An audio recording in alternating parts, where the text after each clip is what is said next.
Hello students, welcome to LRNR classes. আমি অনিরুদ্ধ সাধুকা, তোমাদের ভৌতবিজ্ঞানের শিক্ষক। আজ আমরা ক্লাস 10-এর 6 নম্বর অধ্যায় চলতরিতের পরবর্তী অংশ নিয়ে আলোচনা করব।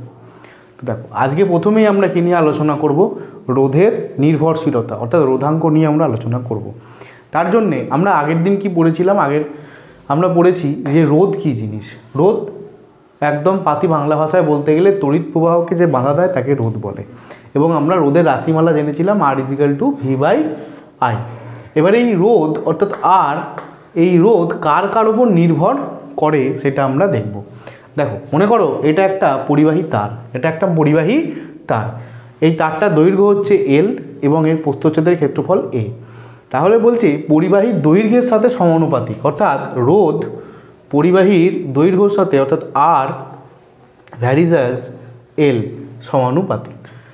এরপর বলছে পরিবাহীর প্রস্থচ্ছেদের ব্যস্তানুপাতিক, অর্থাৎ এই যে প্রস্থচ্ছেদের ক্ষেত্রফল এর সাথে কিন্তু ব্যস্তানুপাতিক, অর্থাৎ R∠1/A।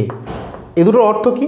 অর্থাৎ তার যত লম্বা হবে ওই তারের রোধ তত বেশি হবে, আর তার যত মোটা হবে তত কিন্তু ওই তারের রোধ কম হবে। আর উপাদান, এই তারটা কী দিয়ে তৈরি? তামার তার না অ্যালুমিনিয়ামের তার না রূপোর তার না যা হোক কিছুর তার, সেই উপাদানের ওপর নির্ভর করে। বিভিন্ন উপাদানের রোধাঙ্ক বিভিন্ন রকমের হয়। আর কি উষ্ণতা বিভিন্ন যে ধাতুগুলো আছে অর্থাৎ তামা লোহা এইগুলোর উষ্ণতা বাড়লে রোধ বেড়ে যায়। আর অর্ধপরিবাহী জার্মেনিয়াম সিলিকন এদের কিন্তু এবং তড়িৎ বিশ্লেষ্য এদের উষ্ণতা বাড়লে রোধ কমে যায়। আপাতত আমরা এই দুটো নিয়েই কথা বলবো, যে পরিবাহীর দৈর্ঘ্য এবং পরিবাহীর প্রস্থচ্ছেদের ক্ষেত্রফল অর্থাৎ R∠L এবং R∠1/A। দেখো, এবার যদি এটাকে আমরা একসঙ্গে করি তাহলে আমরা লিখতে পারি যে R∠L/A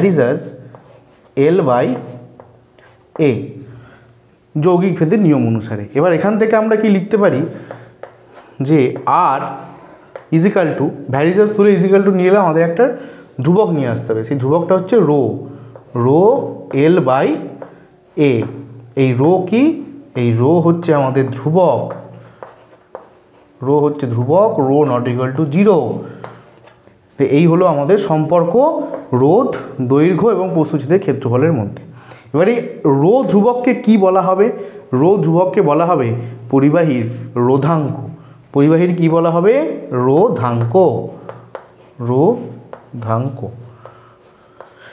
দেখো, রোকে বলা হবে রোধাঙ্ক। এবার রোধাঙ্ক কী জিনিস সেই নিয়ে আমরা আলোচনা করব।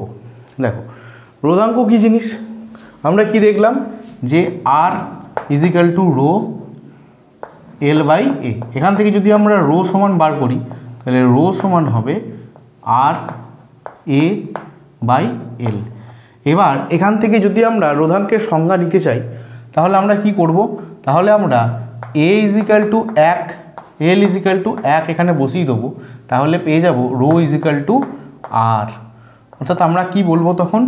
যে নির্দিষ্ট তাপমাত্রায় একক দৈর্ঘ্যের তারটার দৈর্ঘ্য তখন কত হয়ে যাবে? L= আমি 1 নিয়েছি মানে একক দৈর্ঘ্য, এবং একক প্রস্থচ্ছেদ যুক্ত অর্থাৎ তারের ক্ষেত্রফলটা তখন কত হয়ে যাবে? প্রস্থচ্ছেদের আমি 1 নিয়েছি অর্থাৎ একক প্রস্থচ্ছেদ যুক্ত কোনো পরিবাহীর রোধকে, পরিবাহীর যে রোধ হবে সেটি কি ওই পরিবাহীর উপাদানের রোধাঙ্ক বলা হবে।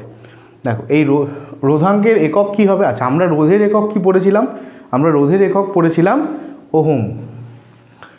এবার এখানে আমরা রোধাঙ্কের একক, দেখো রোধাঙ্কের এসআই একক হবে ওহম মিটার, আর সিজিএস একক হবে ওহম সেন্টিমিটার। পার কিন্তু নয়, এগুলো গুণ। ওহম মিটার, ওহম সেন্টিমিটার, এই হলো আমাদের রোধাঙ্ক। এরপরে আমরা চলে আসব যে তড়িৎ পরিবাহিতাঙ্ক কাকে বলবো। দেখো, রোধাঙ্কের ঠিক উল্টোকে পরিবাহিতাঙ্ক বলা হয়। অর্থাৎ 1/ρ যদি করে দিই তাহলে যেটা আমরা পাবো সেটা কি বলা হবে? আমাদের পরিবাহিতাঙ্ক। এটাকে সিগমা দিয়ে প্রকাশ করা হয়। অর্থাৎ দেখো, এটাকেও উল্টে দিলে সিগমা হয়ে যাবে। σ=1/ρ। তাহলে আমরা বলতে পারি যে কোনো পদার্থের রোধাঙ্কের অনন্যককে ওই পদার্থটির তড়িৎ পরিবাহিতাঙ্ক বলা হবে। এর একক কি হবে? দেখো, এর এককটা উল্টে দিলেই যেটা হবে। দেখো, এখানে আমাদের কি আছে? এখানে আমাদের এই সিম্বলটা আছে, ওহম আছে। ওহমকে আমি জাস্ট ধরে উল্টে দেবো। ওহমকে ধরে যদি আমি উল্টে দিই, দেখো OHM ওহমকে যদি আমি রিভার্সে পড়ি তাহলে কি হবে? MHO মো। তো এই কোয়ান্টিটিটাকে বলা হয় মো ইন্টু মিটার ইনভার্স, আর সিজিএস পদ্ধতিতে একক হচ্ছে মো ইন্টু সেন্টিমিটার ইনভার্স। এই গেল আমাদের তড়িৎ পরিবাহিতাঙ্ক। এবার আমরা চলে আসব যে পরিবাহী কী জিনিস, অন্তরক কী জিনিস। দেখো, যে সমস্ত পদার্থের মধ্যে দিয়ে তড়িৎ প্রবাহিত হয় তাদেরকে বলা হয় পরিবাহী পদার্থ, আর যে সমস্ত পদার্থের মধ্যে দিয়ে মোটেই তড়িৎ প্রবাহিত হয় না তাদেরকে বলা হয় অন্তরক পদার্থ। তড়িৎ পরিবাহী পদার্থ কোনগুলো? যেমন আমাদের যে কোনো ধাতু তড়িৎ পরিবহন করে, এছাড়াও অধাতুর মধ্যে গ্রাফাইট আমাদের তড়িৎ পরিবহন করে, এছাড়াও তড়িৎ বিশ্লেষ্য পদার্থগুলো যারা তড়িৎ পরিবহন করে। কিছু অর্ধধাতু আছে যেগুলো আমাদের তড়িৎ পরিবহন করে। কিন্তু অন্তরক পদার্থের উদাহরণ যদি বলতে চাই, প্লাস্টিক, রাবার, কাঠ, এই সমস্ত জিনিসগুলো যেগুলো একবারেই আমাদের তড়িৎ পরিবহন করে না তাদেরকে অন্তরক পদার্থ বলা হয়। অর্থাৎ পরিবাহী কি করে? তড়িৎ পরিবহন করে, আর অন্তরক কি করে? তড়িৎ পরিবহন করে না, তড়িৎ পরিবহন করে না।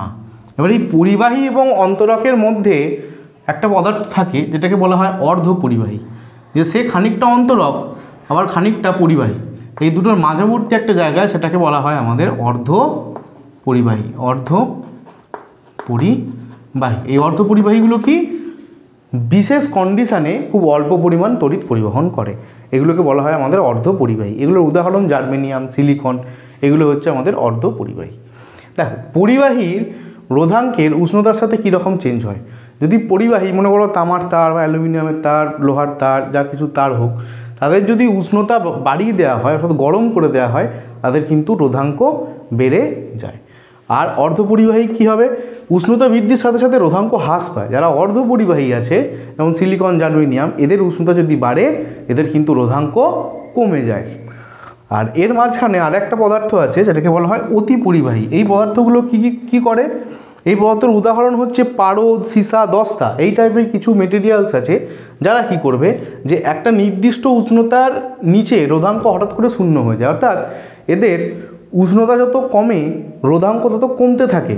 এবার কমতে কমতে একটা নির্দিষ্ট উষ্ণতায় যেই আসে সে রোধাঙ্কটা একদম জিরো হয়ে যায়, অর্থাৎ মানে প্রচুর পরিমাণে কারেন্ট পরিবহন হতে থাকে। এই সমস্ত পদার্থের উদাহরণ হচ্ছে পারদের যেমন 4.2 কেলভিনের নিচে যদি উষ্ণতা নামানো হয় তাহলে পারদের কোনো রোধ থাকবে না, পুরো কারেন্ট পরিবহন করবে। সীসা 7 কেলভিন আর দস্তা 0.85 কেলভিন।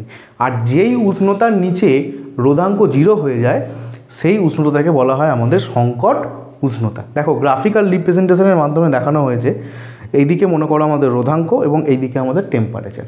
দেখো, টেম্পারেচার যত কমছে, টেম্পারেচার এদিকে যত কমে আসছে তত রোধাঙ্ক কিন্তু কমে আসছে আস্তে আস্তে আস্তে আস্তে। কিন্তু হঠাৎ করে একটা টেম্পারেচারে, যেটা সংকট টেম্পারেচার, সংকট উষ্ণতায় এসে রোধাঙ্ক একদম জিরোয় পড়ে গেছে। এইটা হচ্ছে আমাদের অতি পরিবাহীর ক্ষেত্রে রোধাঙ্ক এবং উষ্ণতার গ্রাফ। এবং এই যে টেম্পারেচারটা, এইখানে যে টেম্পারেচারটাকে আমাদের লোকেট করা হচ্ছে, এই টেম্পারেচারটাকে বলা হবে টিসি, অর্থাৎ ক্রিটিক্যাল টেম্পারেচার, অর্থাৎ সংকট উষ্ণতা।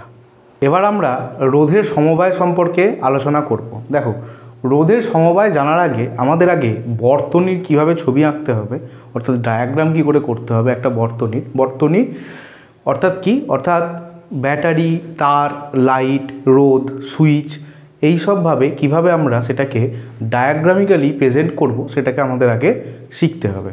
দেখো, বর্তনীতে তারকে কিভাবে আঁকা হয়, তারকে আমরা স্ট্রেট লাইন হিসেবে ডায়াগ্রাম আঁকবো।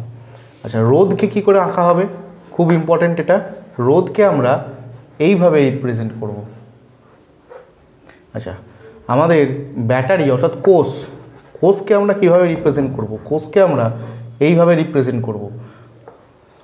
যেদিকটা বড় সেদিকটা প্লাস এবং যেদিকটা ছোট সেদিকটা মাইনাস। আর যদি কোষের সমবায় হয় অর্থাৎ একাধিক ব্যাটারি, একাধিক কোষ, তাহলে আমরা এইভাবে, এটা 3টে কোষ, এইভাবে আমরা রিপ্রেজেন্ট করব, অর্থাৎ এদিকটা প্লাস এদিকটা মাইনাস। আচ্ছা, এবার আমরা যদি সুইচ দিই,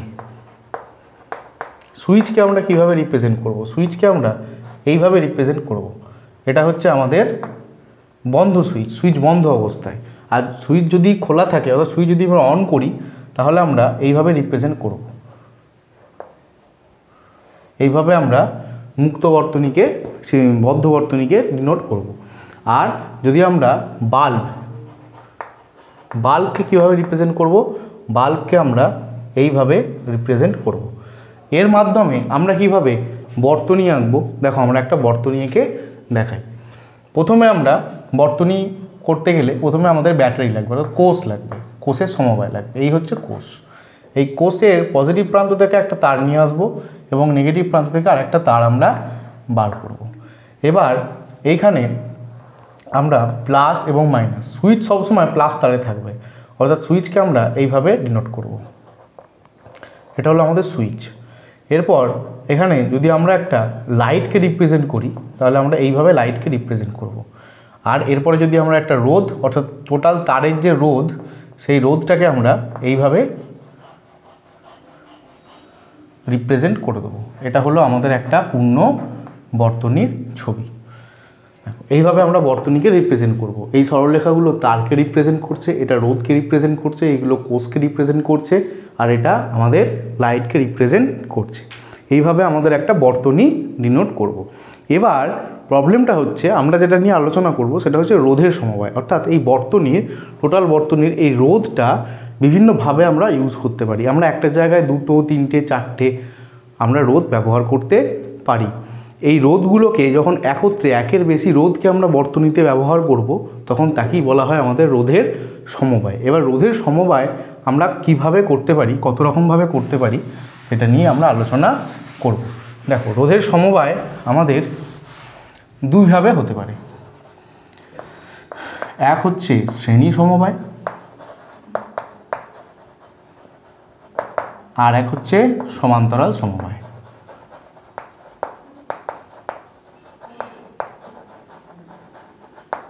দেখো, শ্রেণী সমবায় রোধকে আমরা কিভাবে ইউজ করব, একের বেশি রোধকে আমরা 3টে রোধ নিয়ে আলোচনা করছি। যে শ্রেণী সমবায় আমরা 3টে রোধ, অর্থাৎ এই একটা রোধ, এই একটা রোধ এবং এই একটা রোধ, এটা হচ্ছে R1, এটা হচ্ছে R2 রোধ, এটা হচ্ছে R3 রোধ। এদের মান বিভিন্ন, একই হতে পারে, বিভিন্নও হতে পারে। এই তিনটেকে আমরা শ্রেণী সমবায় কি করে যোগ করব। শ্রেণী সমবায়ের নিয়ম হচ্ছে একটা রোধের শেষ প্রান্তর সঙ্গে আরেকটা রোধের প্রথম প্রান্তকে আমরা যুক্ত করব এইভাবে তারের মাধ্যমে। একটা রোধের শেষ প্রান্তকে আরেকটা রোধের প্রান্তর সঙ্গে যুক্ত করব। অর্থাৎ এই 3টে রোধকে যদি এইভাবে যুক্ত করা হয় তাহলে এই যুক্ত করাকে বলা হবে আমাদের শ্রেণী সমবায়। আর সমান্তরাল সমবায় কী জিনিস? সমান্তরাল সমবায় বলছে যে এই 3টে রোধ আমি নিয়েছি, এই 3টে রোধের প্রথম প্রান্ত এবং শেষ প্রান্ত একই বিন্দুতে মিলিত হবে। অর্থাৎ 3টে রোধেরই প্রথম প্রান্তকে টেনে একসাথে যোগ করা হবে এইভাবে। এটা প্রথম প্রান্ত 3টে রোধেরই, আর শেষ প্রান্তকেও একই বিন্দুতে আমরা জয়েন করব, যুক্ত করব। তাহলে যে রোধের যে সমবায়টা তৈরি হবে, এটা R1, এটা R2, এটা R3, তাহলে এটা হয়ে যাবে আমাদের সমান্তরাল সমবায়। তাহলে যদি সংজ্ঞা লিখতে চাই তাহলে আমরা কিভাবে লিখব? দেখো, প্রথমে আমরা শ্রেণী সমবায়ের সংজ্ঞা লিখি। শ্রেণী সমবায় যদি আমরা সংজ্ঞা লিখি তাহলে আমরা এইভাবে লিখব যে যখন একাধিক রোধকে একটির শেষ প্রান্তের সাথে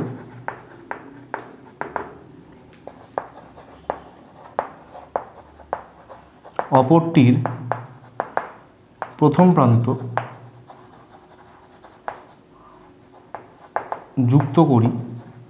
যুক্ত করে রোধের যে সমবায় তৈরি করা হয় তাকে শ্রেণী সমবায় বলে। শ্রেণী সমবায় বলে। আর সমান্তরাল সমবায় যদি আমরা বলি তাহলে আমরা সমান্তরাল সমবায়কে এইভাবে লিখব, যখন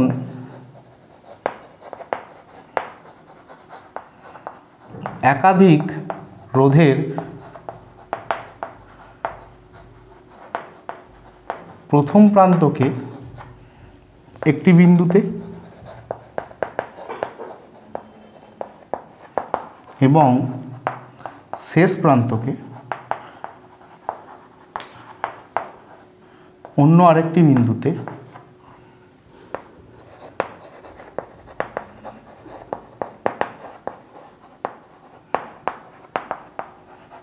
যোগ করে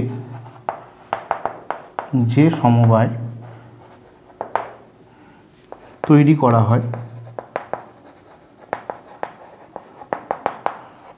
তাকে সমান্তরাল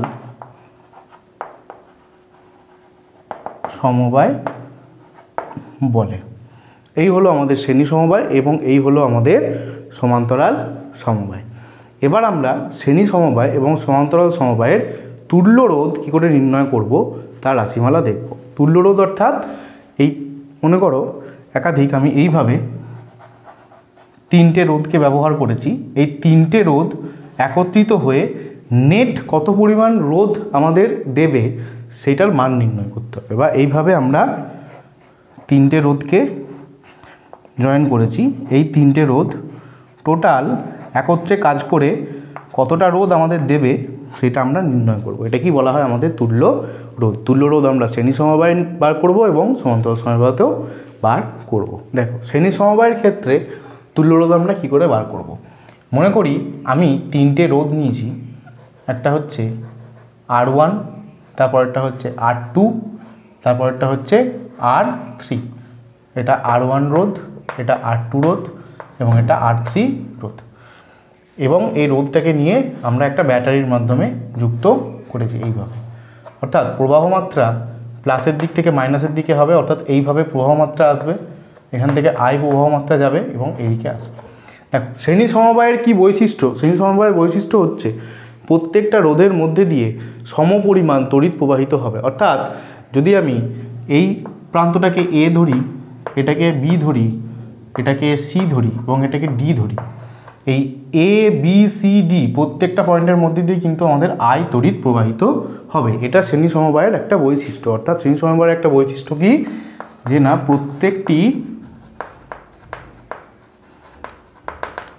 প্রত্যেকটি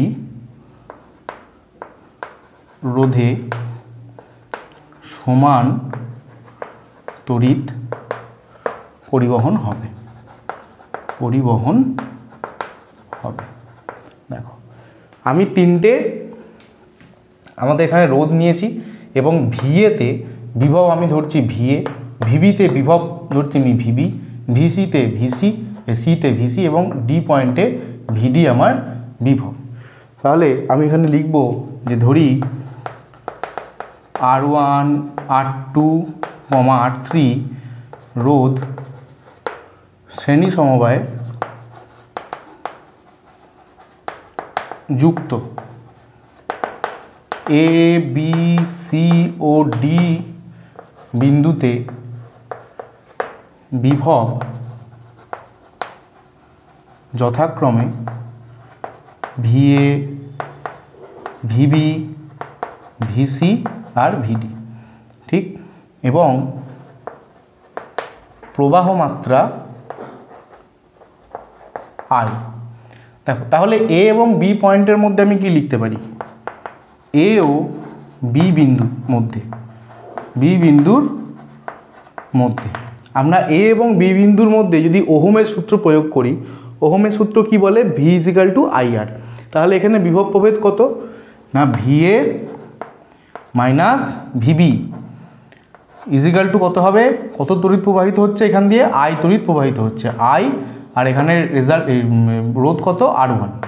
তাহলে এই হলো আমাদের 1 নম্বর সমীকরণ। একইভাবে B ও C বিন্দুর মধ্যে আমার কত পরিমাণে, এই যদি আমি ওহমের সূত্র লাগাই তাহলে হবে VB মাইনাস VC I, একই তড়িৎ পরিবহন হচ্ছে, আর এখানে আমরা কি লিখতে পারি R2।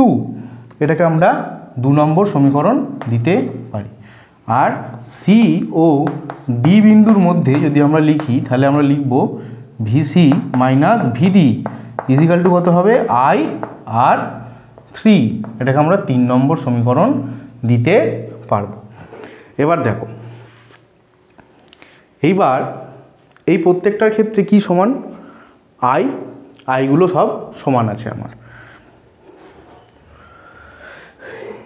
এরপরে আমি যদি বলি যে এই সবকটাকে আমি যোগ করে দেবো, তাহলে এই তিনটে 1 প্লাস 2 প্লাস 3 করে পাবো, করে পাই। কি পাই আমি? দেখো VA plus VB, VA minus VB plus VB minus VC minus VC plus VC minus VD equal to I R one plus I R two plus I R three.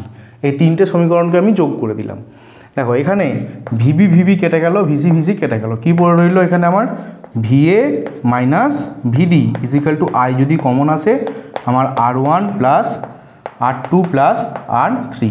এটাকে আমি 4 নম্বর সমীকরণ দিলাম।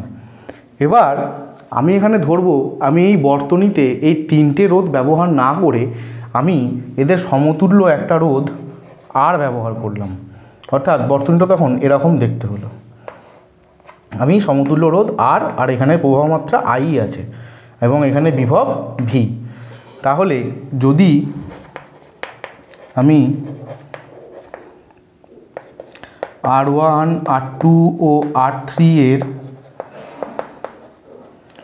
সমতুল্য রোধ আর ব্যবহার করি, তবে ওহমের সূত্র অনুসারে আমরা এখানে কি লিখতে পারি না, ভি ইজিক্যাল টু আই আর। দেখো এখানে কি পয়েন্ট, এটা এ পয়েন্ট, এটা এ পয়েন্ট রয়ে আছে আর এখানে শুধু ডি পয়েন্ট আছে, মাঝখানের পয়েন্টগুলো আমি অমিট করে দিয়েছি। তাহলে এটা হয়ে যাবে ভিএ আর এটা হবে ভি ডি, অর্থাৎ VA minus VD equal two আমার হয়ে গেল আই আর। এটাকে আমি 5 নম্বর সমীকরণ দিলাম। দেখো 4 নম্বর সমীকরণ আর 5 নম্বর সমীকরণটা এখানে VA minus VD equal to I into R one plus R two plus R three, আর 5 নম্বর সমীকরণে VA minus VD equal to I R. তাহলে এই দুটো সমীকরণে ভিএ মাইনাস ভিডির মান যদি সমান হয় তাহলে আমরা লিখতে পারি 4 ও 5 থেকে পাই কি পাচ্ছি আমরা না, I R equal to I R one plus R two plus R three. দেখো দুদিক থেকে আই কেটে গেল, অর্থাৎ আমাদের আর সমান চলে এলো আর one plus R two plus R three. এটাই হচ্ছে আমাদের শ্রেণী সমবায়ে তুল্য রোধের সমীকরণ। অর্থাৎ শ্রেণী সমবায়ে আমরা যতগুলো আলাদা আলাদা রোধ ব্যবহার করব সেই রোধের টোটাল যে সমষ্টি হবে সেই সমষ্টিটাই আমাদের তুল্য রোধের মান দেবে। এবার এখানে আমি 3খানা রোধ ব্যবহার করেছি, আমি 3খানার জায়গায় আমি nখানা রোধ ব্যবহার করতে পারি, অর্থাৎ যতগুলো আমার খুশি। আমি যদি n সংখ্যক রোধ ব্যবহার করি,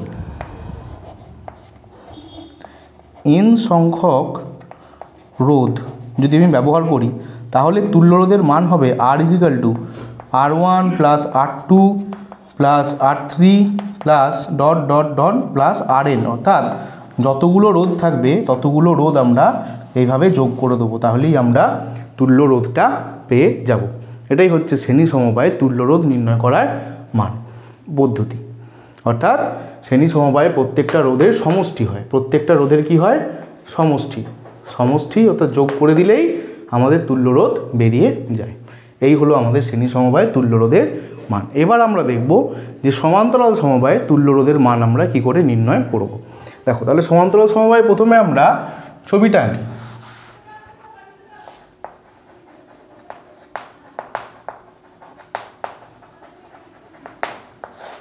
দেখো একইভাবে 3টে রোধ নিয়ে আমরা এইরকমভাবে আমরা যুক্ত করব 3টে রোধকে।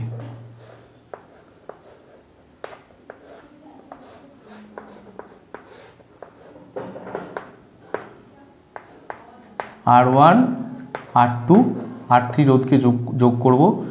এখানে আমাদের এই পয়েন্টের নাম হচ্ছে এ পয়েন্ট এবং এই পয়েন্টের নাম হচ্ছে বি পয়েন্ট। এবার এখানে হবে ভিএ আর এখানে হবে ভিবি আর এখানে আই তড়িৎ প্রবাহিত হচ্ছে। দেখো এবার সমান্তরাল সমবায়ের বৈশিষ্ট্য কী? সমান্তরাল সমবায়ের বৈশিষ্ট্য হচ্ছে প্রত্যেকটা যে রোধ আছে তার দুই প্রান্তের বিভব প্রভেদ কিন্তু সমান থাকবে। অর্থাৎ R1 রোধের বিভব প্রভেদ হবে ভিএ মাইনাস ভিবি R2 রোধের বিভব প্রভেদ হবে VA মাইনাস VB, R3 রোধের বিভব প্রভেদ হবে VA মাইনাস VB। কিন্তু এদের কি হবে, এদের এই যে তড়িৎ প্রবাহিত তড়িৎ এইটা 3 ভাগে ভাগ হয়ে যাবে। অর্থাৎ আমি ধরছি প্রথম যে রোধটা তার মধ্যে I1 কারেন্ট গেল, দ্বিতীয় রোধটায় আমার I2 তড়িৎ প্রবাহিত হলো এবং তৃতীয় রোধটায় আমার I3 তড়িৎ প্রবাহিত হলো। অর্থাৎ আমি যদি ধরি R1 R2 ও R3 রোধ সমান্তরাল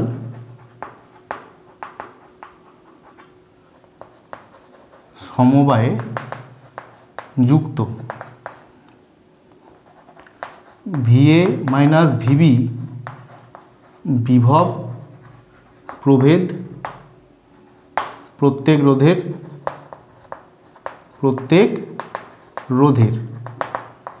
I তড়িৎ প্রবাহিত হলে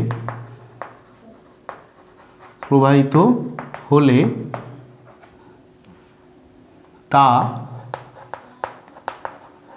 রোধগুলিতে I1 I2 ও I3 তে বিভক্ত হয়ে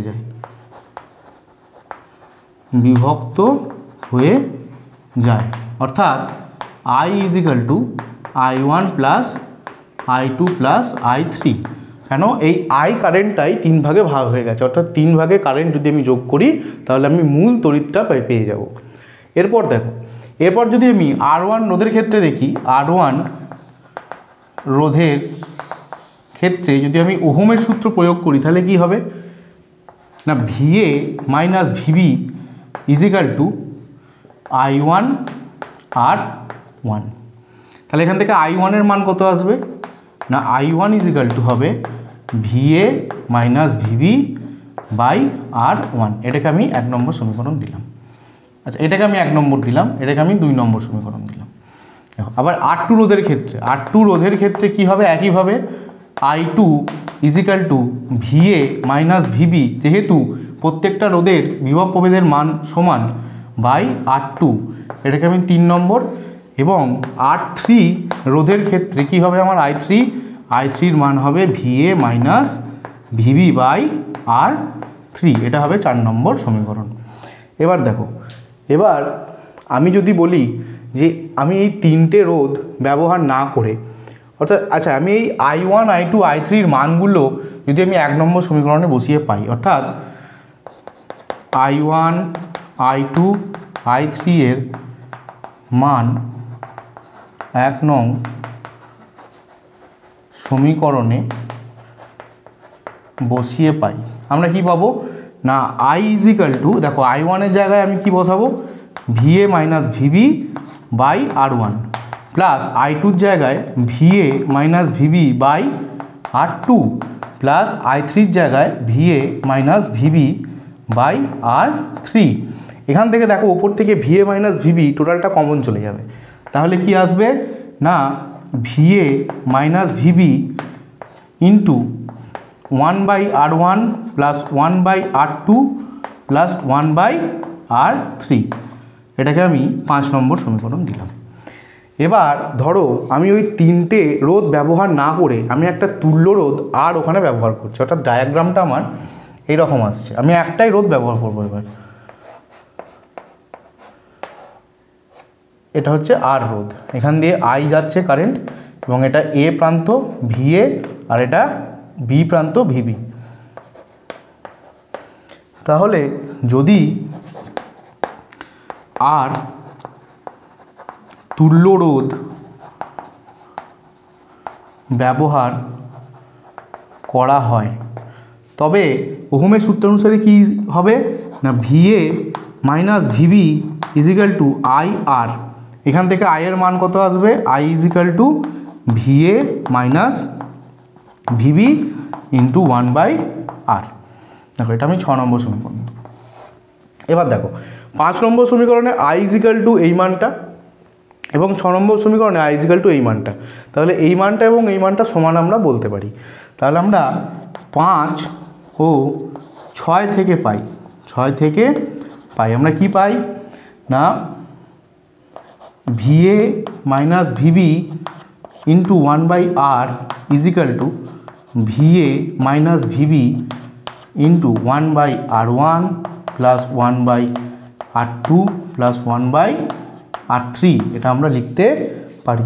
দেখো এবার VA মাইনাস VB দুদিক থেকে ক্যান্সেল আউট হয়ে যাবে, তাহলে আমরা কি লিখতে পারি 1/r is equal to 1/r1 plus 1/r2 plus 1/r3। এটাই হচ্ছে আমাদের সমান্তরাল সমবায়ে তুল্য রোধের মান। এবার তুল্য রোধের মান কি হবে, এগুলোকে লসাগু করে আমরা জাস্ট উল্টে দেবো, অর্থাৎ আর এর মানটা আমাদের এরকম আসবে, আর ইজ ইকাল টু এখানে হবে R1 ইন্টু R2 R3, এখানে হবে R1 R2 plus R2 R3 plus R1 R3, এইভাবে আসবে। এটা হচ্ছে আমাদের সমান্তরাল সমবায় তুল্য রোধের মান।